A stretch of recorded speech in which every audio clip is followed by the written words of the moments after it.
Hello everyone, this is Adesh Kumar and welcome to my YouTube channel. Guys class 10th के English text book का ये chapter number 3 है। इससे पहले मैंने दोनों chapter 1 and chapter 2 already upload कर दिया है, चाहे तो आप उसको भी देख सकते हैं। ये चैप्टर नंबर 3 है द गंगा। आज हम इस चैप्टर को डिटेल में डिस्कस करने वाले हैं। इस चैप्टर को लिखा है पंडित जवाहरलाल नेहरू ने।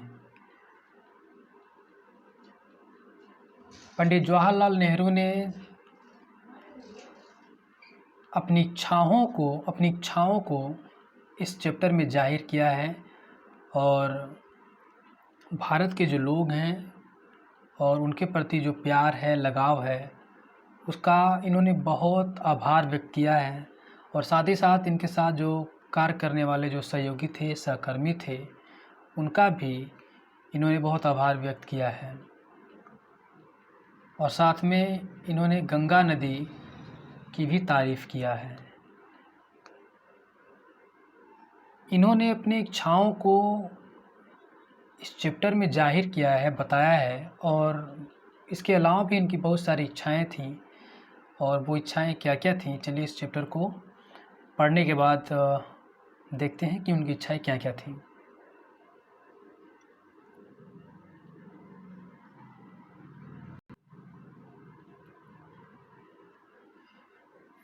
पहले पैराग्राफ में देखते हैं, इन्होंने लिखा है I have received so much love and affection. मुझे बहुत सारा प्यार और स्नेह मिला है फ्रॉम द इंडियन पीपल, भारतीय लोगों से। That nothing that I can do I can repay even a small fraction of it. और कुछ भी करके उसका अंश मात्र भी वापस नहीं लौटा सकता, यानी कि जो कुछ भी मैं कर लूँ उसका अंश मात्र भी मैं वापस नहीं कर सकता। एंड इंडीड, और वास्तव में, there can be no repayment of so precious a thing as affection. और सच में स्नेह जैसी अमूल्य वस्तु का पुनर्भुगतान किया भी नहीं जा सकता, यानी ऐसी चीज़ का पुनर्भुगतान नहीं किया जा सकता। Many have been admired, some have been revered। ये दोनों पैसिव वॉइस है। ये कहते हैं कि बहुत सारे लोगों की प्रशंसा की गई और बहुत सारे ऐसे लोग थे जिनका सम्मान किया गया। But the affection of all classes of the Indian people has come to me in such abundant measure that I have been overwhelmed by it। और ये कहते हैं बहुतों का सम्मान किया गया और बहुतों की प्रशंसा किया गया, लेकिन भारतवासियों के प्रत्येक वर्ग से जो मुझे लगाव मिला है उससे मैं बहुत अधिक अभिभूत हूँ, बहुत अधिक खुश हूँ। ओवरवेल्म का मतलब होता है खुश होना, एबंडेंट का मतलब होता है भरपूर, और मेजर का मतलब मात्रा, नहीं भरपूर मात्रा में जो इनको प्रेम मिला है उससे ये बहुत खुश हैं। I can only express the hope that in the remaining year I may leave. मैं केवल यही चाहता हूँ कि अपने जीवन के बचे हुए शेष वर्षों में, यानी ये कहते हैं कि जो मेरे जीवन के शेष वर्ष बचे हैं, I shall not be unworthy of my people and their affection. मैं अपने देशवासियों तथा उनके स्नेह के अयोग्य न हो जाऊँ, यानी कि वे कहते हैं कि मैं अयोग्य होना नहीं चाहता हूँ जो मेरे अपने लोग हैं उनका जो अफेक्शन है। To my innumerable comrades and colleagues, I owe an even deeper depth of gratitude। Innumerable का मतलब असंख्य होता है, कॉमरेड का मतलब सहयोगी, और कॉलिग का मतलब होता है सहयोगी, और कॉमरेड्स का मतलब होता है सहकर्मी। यानी कि अपने जो असंख्य सहयोगी और सहकर्मियों के प्रति मैं बहुत आभार व्यक्त करता हूँ, यानी इनके साथ जो सहयोगी थे, जो सहकर्मी थे, इनके प्रति ये बहुत ही आभार व्यक्त करते थे।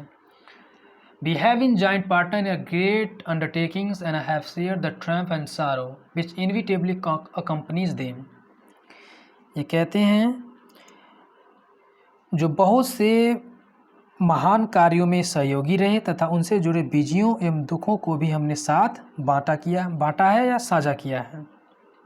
आगे इन्होंने कहा when I die I should like my body to be cremated. जब मैं मर जाऊं तो मैं चाहता हूं कि मेरी बॉडी का, मेरे शरीर का दाह संस्कार कर दिया जाए। If I die in a foreign country, यदि मेरी मृत्यु किसी विदेशी देश में हो जाए, my body should be cremated there and my ashes sent to Allahabad. मेरे शरीर का वहीं दाह संस्कार कर दिया जाए और मेरी अस्थियों को इलाहाबाद भेज दिया जाए। ये कहते थे कि यदि मैं किसी विदेशी देश में मर जाऊं तो मेरे शरीर का दाह संस्कार उसी देश में कर दिया जाए और बाकी की जो मेरी अस्थियां उसे इलाहाबाद भेज दिया जाए। A small handful of this ashes should be thrown in the Ganga and the major portion of them disposed of in the manner indicated below. और ये कहते हैं कि मेरी जो अस्थियां, मुट्ठी भर अस्थियां, वो गंगा में प्रवाहित कर दिए जाएं और बाकी का जो बचा हुआ अस्थियां हैं वो नीचे दिए गए तरीके से प्रवाहित किए जाएं। डिस्पोज्ड का मतलब प्रवाहित किया जाना होता है, विसर्जित करना। No part of this ashes should be retained और प्रिजर्व। इस राख की कोई भी भाग, यानी कोई भी भाग स्मृति के रूप में यानी याद के रूप में न रखा जाए या न संरक्षित किया जाए। दूसरे पैराग्राफ में इन्होंने लिखा, my desire to have a handful of my ashes thrown in the Ganga at Allahabad has no religious significance as far as I am concern. जहाँ तक मैं सोचता हूँ, मेरी इच्छा है कि मेरी कुछ अस्थियों को गंगा में प्रवाहित किया जाए जिसका कोई धार्मिक महत्व नहीं है। I have no religious sentiment in the matter. इस संबंध में मेरी कोई धार्मिक भावना नहीं है। मतलब ऐसा कोई नियम नहीं है कि मरने के बाद अस्थियों को गंगा में प्रवाहित किया जाए, बस ये मेरी एक इच्छा है। I have been attached to the Ganga and Yamuna river in Allahabad ever since my childhood. और बचपन से जो मेरा लगाव है इन नदियों के साथ वो बहुत ही घनिष्ठ रूप से रहा, यानी कि बचपन से मेरा लगाव इन दोनों नदियों के साथ रहा है। As I have grown older this attachment has also grown. और जैसे जैसे मैं बड़ा होता गया यह लगाव और भी बढ़ता गया। I have watched their varying moods as the season changed and I have often thought of the history and myth and tradition and song and story that become attached to them through the long ages and become part of their flowing waters.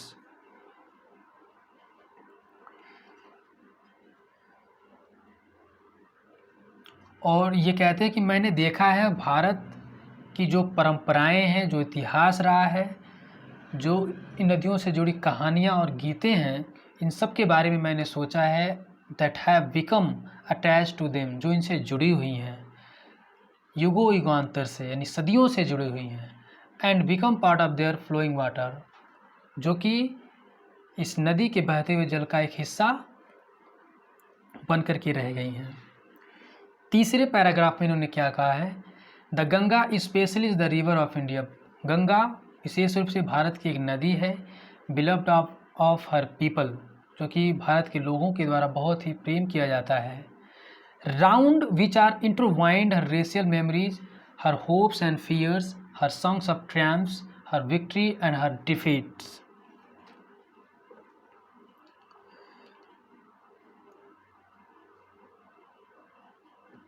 ये कहते हैं कि जो इस नदी के चारों ओर जो भी उनके जो लोग थे, उनकी जो यादें थीं, उनके जो उम्मीदें, उनकी जो डर और इस नदी से जुड़ी उनकी जो विजय थी, जो हार थी, इन सारी चीज़ों को इन्होंने ये सारी चीज़ें इस नदी से जुड़ी हुई हैं। She has been a symbol of India's age culture. She has been a symbol of India's age long culture and civilization. अब ये कहते हैं कि ये नदी भारत की सभ्यताओं और संस्कृति का एक प्रतीक रही हैं। Ever changing, ever flowing and yet ever the same Ganga. हमेशा परिवर्तनशील, हमेशा गतिमान, लेकिन फिर भी गंगा वही है। She reminds me of the snow covered peaks and the deep valleys of Himalaya. और ये नदी हमें याद दिलाती है हिमालय की जो घाटियाँ हैं, जो चोटियाँ हैं, जो बर्फ़ से ढकी हुई होती हैं, इन सारी चीज़ों का मुझे याद दिलाती हैं। Which I have loved so much, जिसे मैं बहुत प्रेम करता हूँ। And of the rich and vast plains below where my life and work have been cast.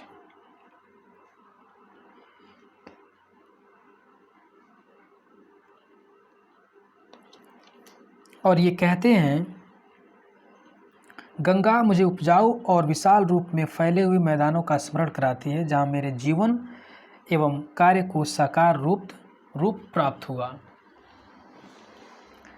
अगले पैराग्राफ में ये कहते हैं, smiling and dancing in the morning sunlight. प्रातः काल के सूर्य के प्रकाश में गंगा मुस्कुराती एवं नाचती हुई प्रतीत होती है। And dark and gloomy and full of mystery as the evening shadows fall. जब सायंकाल की परछाई फैलती है तो वह अंधेरी, उदास एवं रहस्यों से भरी हुई हो जाती है। यानी ग्लूमी का मतलब उदास होता है।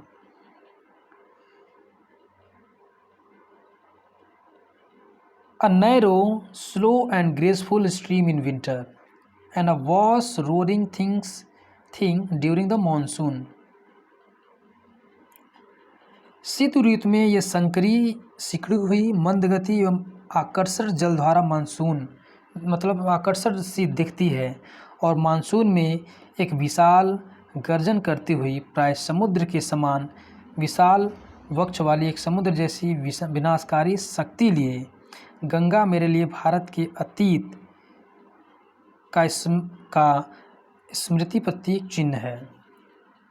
यानी ये कहते हैं कि broad bosomed almost as the sea and with something of the sea's power to destroy. यानी कि जब मॉनसून होता है तो गंगा की शक्ति इतनी बढ़ जाती है, इसका फैलाव इतना ज़्यादा हो जाता है, मानो जितनी समुद्र की शक्तियाँ होती हैं उतनी शक्तियों जैसी ये प्रतीत होती हैं, जो सब कुछ तबाह कर सकती हैं। The Ganga has been to me a symbol and memory of the past of India. Ganga मेरे लिए भारत के ऐसे अतीत का स्मृति प्रतीक है जो running into the present and flowing on to the great ocean of the future, जो वर्तमान से जुड़ी हुई हैं तथा भविष्य की विशाल सागर की ओर बह रही हैं। 5वें पैराग्राफ में इन्होंने क्या लिखा है, एंड दो I have discarded much of past tradition and custom. हालांकि मैंने पुरानी जो परंपराएं हैं, रीति रिवाज है, उसका परित्याग कर दिया है। I am anxious that India should rid herself of all shackles that bind and constrain her and divide her people and suppress vast number of them and prevent the free development of the body and spirit। ये लिखते हैं कि यद्यपि मैंने बहुत सी पुरानी परंपराओं एवं रीति रिवाजों को त्याग दिया है, और मैं आशा करता हूँ, मैं चाहता हूँ कि भारत उन सभी बेड़ियों, सैकल्स का मतलब बेड़ियाँ होता है, ये चाहते हैं कि भारत के उन सभी बेड़ियों से स्वयं को मुक्त कर लें जो उसे जकड़े हुए हैं, उसे बंदी बनाए हुए हैं, और उनमें फूट डालती है, यानी डिवाइड करती है, उन्हें दबा कर रखती है तथा शरीर एवं आत्मा के स्वच्छंद विकास को रोकती है। ये चाहते हैं कि सारी चीज़ों से भारत खुद को मुक्त कर लें।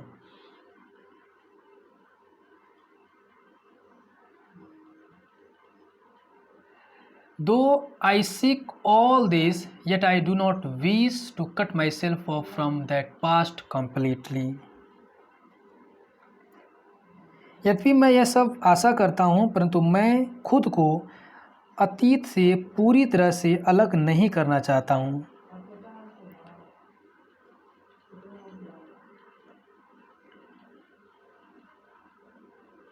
I am proud of that great inheritance।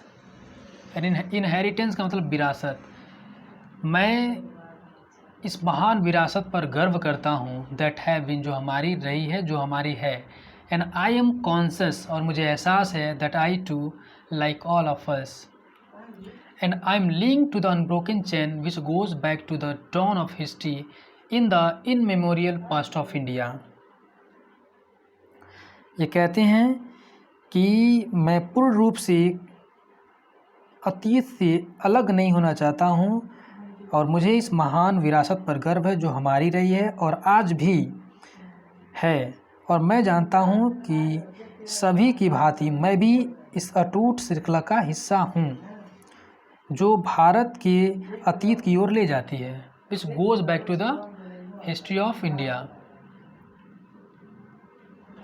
That chain I would not break, और मैं इस श्रृंखला को नहीं तोड़ूंगा। फॉर का मतलब है क्योंकि आई ट्रेजर इट, क्योंकि मैं इसे बहुमूल्य समझता हूँ। And seek inspirational from it, और इससे प्रेरणा लेता हूँ। And as witness of his desire of mine and as my lost homage to India's culture inheritance.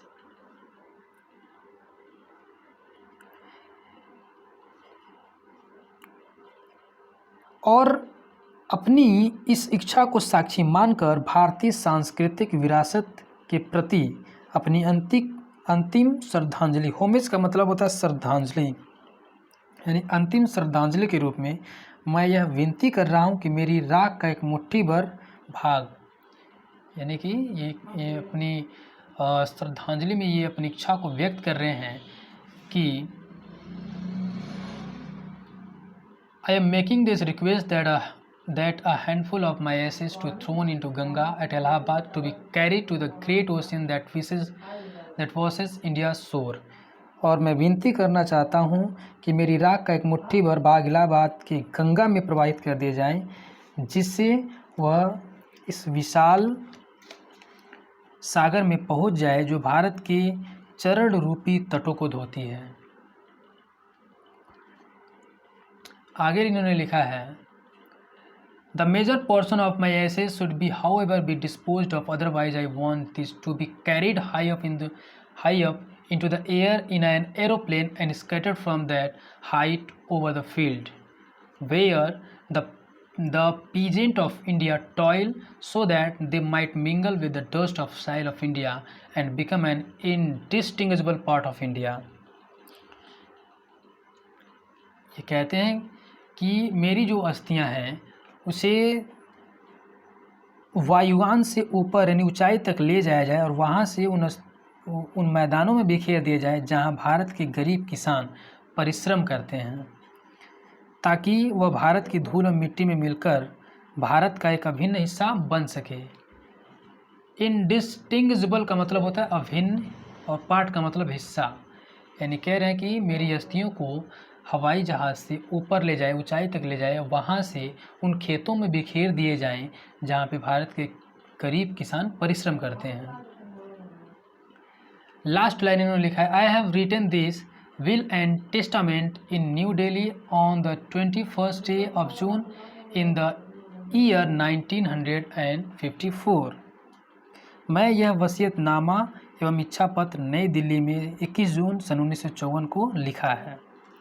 तो ये कहानी है इस नदी से और पंडित जवाहरलाल नेहरू की जो इच्छाएं हैं, जो कि एग्ज़ाम पॉइंट ऑफ व्यू से बहुत ही इम्पॉर्टेंट है। आशा करता हूँ आपको बहुत अच्छा लगा होगा।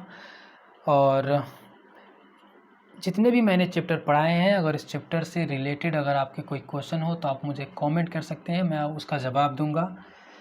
और यदि आप इस चैनल पर नए हैं तो इसको सब्सक्राइब ज़रूर कर लीजिएगा और वीडियो को लाइक ज़रूर करिएगा।